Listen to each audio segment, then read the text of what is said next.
Programme پیش خدمت ہے تعلیم ہماری ضرورت. میزبان منصور عبدالباری، ایکسپرٹ ممتاز ماہر تعلیم پروفیسر محمد امین قریشی. بسم اللہ الرحمن الرحیم. سامعین، پروگرام ہے تعلیم ہماری ضرورت، اور اس پروگرام میں ہمارے ساتھ شریک گفتگو ہوتے ہیں جناب پروفیسر امین قریشی صاحب، اور میں ہوں آپ کا میزبان منصور عبدالباری. سامعین، اس پروگرام میں آج ہم جس موضوع پر بات کریں گے تعلیم کے حوالے سے، وہ ہے تعلیمی نفسیات کا مؤثر تعلیم کے لیے استعمال. اور میں پروفیسر صاحب آپ سے یہ پوچھنا چاہوں گا کہ تعلیم اور نفسیات کے جو معنی ہیں اور اصطلاحی ان کا جو آپس میں ربط ہے، اس پر آپ کیا فرمائیں گے؟ جیسے کہ پہلے کئی بار ذکر کیا جا چکا ہے کہ تعلیم عرف عام میں کسی چیز کو جاننا، کسی چیز کے بارے میں علم حاصل کرنا، معلومات حاصل کرنا، یہی اس کے عام معنی ہیں. لیکن تعلیم کے اگر اصطلاحی معنی لیے جائیں تو تعلیم صرف چیزوں کو جاننا یا کسی چیز کے بارے میں معلومات حاصل کرنے کے بارے میں تک ہی محدود نہیں، بلکہ انسانی شخصیت کے اندر، انسانی رویے کے اندر ایک مثبت تبدیلی لانے کا نام ہے. اگر یہ تبدیلی واقع نہیں ہوتی تو وہ تعلیم نہ تعلیم ہے اور نہ ہی اسے مؤثر تعلیم کہا جا سکتا ہے. اب آپ کا دوسری بات جو آپ نے پوچھی ہے کہ نفسیات کا اس کے ساتھ کیا تعلق؟ نفسیات کی عام جو تعریف کی جاتی ہے وہ یہی ہے کہ انسان کی جو ذہنی کیفیت ہے، نفسیات اس کے مطالعے تک محدود ہے. یہ لفظ انگریزی کے لفظ سائیکالوجی سے لیا گیا ہے، جس کے دو جزو ہیں سائیکولوجی، یعنی یہ ایسی سائنس ہے جو انسان کی ذہنی کیفیت کا مطالعہ کرتی ہے، اور اس مطالعے کے بعد اس کی ذہنی سطح، اس کی ذہنی کیفیت کے مطابق تعلیم کا بندوبست کرتی ہے. لہٰذا ان معنوں میں ہم یہ کہہ سکتے ہیں کہ تعلیم اور نفسیات کا آپس میں ایک گہرا ربط اور تعلق ہے. پروفیسر صاحب، مؤثر تعلیم کے لیے جو نفسیاتی اصول ہیں، ان کی آگاہی آپ کی نظر میں کیوں اہم ہے؟ دیکھیے،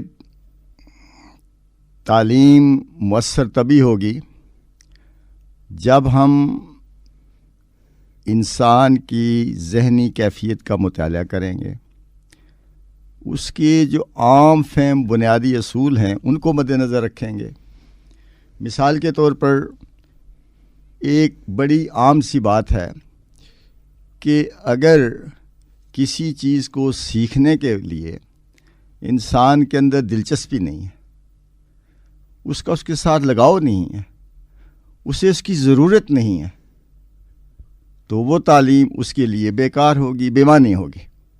لہٰذا ہم ایسی تعلیم کو بندوبست کریں جو سیکھنے والے کی ذہنی کیفیت کو مد نظر رکھے، اس کی دلچسپیوں کو مد نظر رکھے، اور اس کی معاشرتی اور انفرادی ضروریتوں کا خیال رکھے.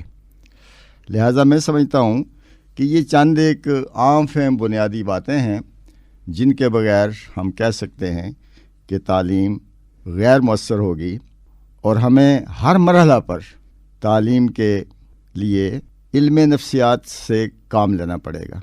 چنانچہ یہ کہنا کہ مؤثر تعلیم کے لیے ہمیں چند بنیادی نفسیاتی اصولوں کو سیکھنا چاہیے، بلکہ ان کے بارے میں ہمیں ادراک ہونا چاہیے، تاکہ ہم جو بھی چیزیں سکھائیں یا جو بھی چیزیں سکھانا مطلوب ہوں وہ قابل عمل ہوں اور مؤثر ہوں. خاص طور پر وہ افراد جو تعلیم یا تدریس سے متعلق ہیں، ان کے لیے تعلیمی نفسیات کا جاننا نہایت ضروری ہے. پروفیسر صاحب، عام فہم جو نفسیاتی اصول ہیں، اگر ان کو آپ تھوڑا سا ہمارے سامعین کے لیے، اسٹوڈنٹس کے لیے آپ ہمیں بتائیں کہ بہتر اور مؤثر حصول علم میں یہ کس طرح مددگار ثابت ہوں گے؟ پہلی بات جو عام فہم ہے جو ہمیں مد نظر رکھنی چاہیے وہ یہ ہے کہ ہمیں کسی چیز کو سیکھنے کے لیے اسے ذہنی طور پر اور جسمانی طور پر تیار کرنا ہوگا. اسے ہم تعلیم کی اصطلاح میں ذہنی آمادگی کہتے ہیں. یعنی کوئی شخص اگر کوئی چیز سیکھنے کے لیے آمادہ ہی نہیں ہے، تیار نہیں ہے، یا اس کی دلچسپی سے وہ ماورا ہے، تو میں سمجھتا ہوں کہ ایسی تعلیم کا کوئی فائدہ نہیں. تو ذہنی طور پر آمادہ کرنا، تیار کرنا، تاکہ وہ ایک شوق کے ساتھ اس چیز کو سیکھے، یہی تعلیم مؤثر ہوگی اور قابل عمل ہوگی. زبردستی اگر کوئی چیز ٹھونسی جائے گی تو وہ قابل عمل نہیں ہو سکتی. اسی طرح جیسا کہ میں نے پہلے عرض کیا کہ ہر فرد کا کسی نہ کسی چیز کو سیکھنے کے لیے ایک رجحان ہوتا ہے، ایک دلچسپی ہوتی ہے، جسے ہم انگریزی والے یا نفسیات والے ایپٹیچیوڈ کہتے ہیں. اگر اس کا فقدان ہوگا تو پھر کوئی تعلیم جو ہے وہ مؤثر نہیں ہوگی اور ساری ہماری کوششیں جو ہیں وہ ایسے ہی ضائع جائیں گی. اسی طرح ہم جب تعلیم کا انتظام کرتے ہیں تو اس کے کچھ مقاصد ہیں کہ یہ تعلیم جو ہم نے دینی ہے، فنی تعلیم دینی ہے، عام تعلیم دینی ہے، کوئی اور تعلیم دینی ہے، تو اس کے پس پردہ مقاصد کیا ہیں. تو مقاصد کے تعین کے لیے ہمیں کسی فرد کی نفسیاتی ضرورت، جو اس کی زندگی گزارنے کے لیے یا جس مقصد کے لیے وہ کوئی چیز سیکھنا چاہتا ہے، اس کو مد نظر رکھنا ہوگا. لہذا میں سمجھتا ہوں کہ کوئی چیز سیکھنے کے لیے یا سکھانے کے لیے ہمیں یا مقاصد تعلیم کے تعین کے لیے افراد کی ضرورتوں اور اس کے رجحانات کو پیش نظر رکھنا ہوگا. پروفیسر صاحب، انسانی نشو و نما کے مختلف مدارج ہیں، تو ان مدارج کے پیش نظر کن نفسیاتی ضرورتوں کو مد نظر رکھنا چاہیے؟ دیکھیے، اگر آپ انسانی نشو و نما کے مدارج کی تفصیل میں جائیں تو وہ بہت سارے بنتے ہیں. میں صرف عرف عام میں 3 درجات کی طرف آپ کی توجہ دلاؤں گا. پہلا ہے ہمارا بچپن، جو پیدائش سے لے کر سکول جانے سے پہلے تک ہے، 6-7 سال کی عمر ہے. اس کے بعد لڑکپن جسے ہم کہتے ہیں، جبکہ اس کے اندر تھوڑی سی جسمانی بھی گروتھ ہوتی ہے اور ذہنی بھی، بلوغت کا زمانہ. جی. اور اس کے آخر میں ہے جب وہ پوری طرح سے بالغ ہو جاتا ہے، میچور ہو جاتا ہے، اسے ہم بلوغ کا زمانہ کہتے ہیں. تو ہر دور کی کچھ نہ کچھ ضروریات ہوتی ہیں. لہٰذا ان ادوار کو مد نظر رکھتے ہوئے اگر ہم مرحلہ وار تعلیم کا انتظام کریں گے تو یہی تعلیم جو ہے وہ انسانی شخصیت کے اندر بہتری لا سکے گی. مثال کے طور پر میں عام سی بات کرتا ہوں کہ بچے جو ہیں وہ مختلف چیزوں کو سیکھنے کے لیے وہ بہت ساری ہماری اخلاقی یا فلسفیانہ باتوں کو مد نظر رکھتی. ان کی دلچسپی اس میں ہے کہ وہ کھیلیں، چیزوں کو توڑیں پھوڑیں اور پھر دیکھیں یا کہانیاں سنیں. تو میں سمجھتا ہوں کہ بچپن کا جو زمانہ ہے اس میں ایسی تعلیم کا انتظام کیا جائے جو عملی ہو، جسے ہم کھیل میں تعلیم، بچوں کے لیے ایسی چھوٹی چھوٹی کھیلوں کا انعقاد کیا جائے تاکہ وہ کھیلیں بھی اور مختلف جو معلومات ہم دینا چاہتے ہیں ان کو غیر شعوری طور پر سیکھتے بھی جائیں. اسی طرح ایک اور بات جو بچپن میں بڑی ضروری ہوتی ہے، وہ ہم بچپن میں ہوتے تھے تو ہمیں جو بڑے ہمارے افراد ہوتے تھے، ہماری مائیں، ہماری دادی نانیاں، ہمیں وہ لوریاں سناتی تھیں، گیت سناتی تھیں یا کچھ کہانیاں بتاتی تھیں. تو بچہ اس کہانیوں سے متاثر ہو کر کچھ نہ کچھ اخلاقی اقدار جو ہے ان کو سیکھ رہا ہو. تو ہمیں بچوں کو ایسی اخلاقی کہانیاں، ایسی اخلاقی گیت اور ایسی مشاغل کا اہتمام کرنا چاہیے تاکہ وہ غیر شعوری طور پر اپنی عمر کے مطابق وہ ان میں دلچسپی بھی لے اور اسی عمل کے اندر وہ اپنی تعلیم غیر شعوری طور پر سیکھتا جائے، اس کا علم بڑھتا جائے. دوسری بات ہے وہ ہے لڑکپن کا، جبکہ بچہ تھوڑا سا بنیادی طور پر چیزیں کو سیکھتا ہے. یہ دور بڑا جذباتی ہوتا ہے، تو اس میں ہمیں اس کی تعلیم کے لیے ایسے مشاغل، مثلا دوستوں کے ساتھ اس کا اٹھنا بیٹھنا، یا ایسی مجالس کا کھیل ہے، یا آپ کے مباحثے ہیں، یا ایسی چیزوں کے اندر اسے مشغول رکھنا چاہیے تاکہ وہ اپنی ذہنی کیفیات کے مد نظر وہ تعلیم حاصل کرنے کے لیے ایک مثبت اور ایک بہتر طریقے کی طرف، ایک بہتر لائحہ عمل کی طرف اس کا رجحان پیدا ہو جائے.